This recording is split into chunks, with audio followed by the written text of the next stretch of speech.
लड़की है, physically week है, फाइनेंशियली डिपेंडेंट है, माँ बाप उसका साथ देते नहीं हैं, तो चलो उसको मारो पीटो, उसको एक्सप्लॉइट करो, उसको डोमिनेट करो, वो कर ही क्या लेगी? उसके पास कोई स्ट्रेंथ ही नहीं है, उसके पास कोई बैकअप ही नहीं है।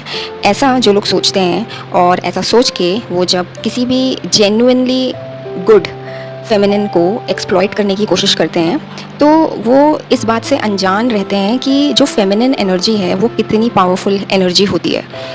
हम लोगों को फ़िज़िकल स्ट्रेंथ शायद नेचर ने नहीं दी है, लेकिन हमारे अंदर जो एक हिडन एक इंट्यूटिव स्ट्रेंथ है और एक स्ट्रेंथ ऑफ इंटेंशन है, या कहे एक ऐसी स्ट्रेंथ जिससे कि हम अगर किसी भी चीज़ में इंटेंशन डालते हैं, क्योंकि हम लोग इमोशनली ज़्यादा इंटेलिजेंट होते हैं, इमोशनली जिसे कई बार सेंसिटिव बोल दिया जाता है और इसे वीकनेस समझी जाती है, लेकिन हम किसी भी चीज़ में जब बहुत इमोशंस ऐड करते हैं तो उस थॉट, उस फीलिंग की जो इंटेंसिटी है वो मल्टीफोल्ड हो जाती है। और ये पावर हर एक फेमिनिन के अंदर भर भर के है।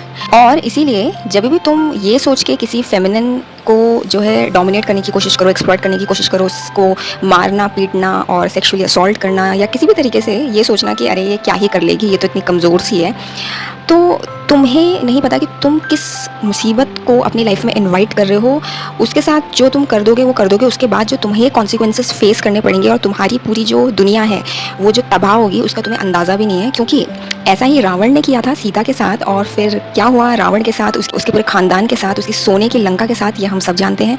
सेम द्रौपदी के साथ हुआ था, और उसके बाद फिर कैसे कौरव और पांडव दोनों ही कितनी बुरी तरह से सब कुछ हार गए थे, और कितनी वहाँ मृत्यु हुई, कितनी तबाही मची। और अगर मैं कहूँ तो दोनों ही पक्ष के लोग द्रौपदी के साथ जो भी गलत हुआ उसके ज़िम्मेदार थे, और दोनों ही पक्ष के लोगों ने बहुत कुछ खोया, या कहे सब कुछ ही खो दिया था।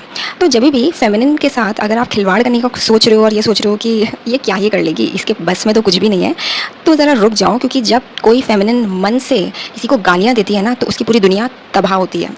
उसके आगे के कई वंश उस कर्स को पे करते हैं, तभी भी वो हटता नहीं है।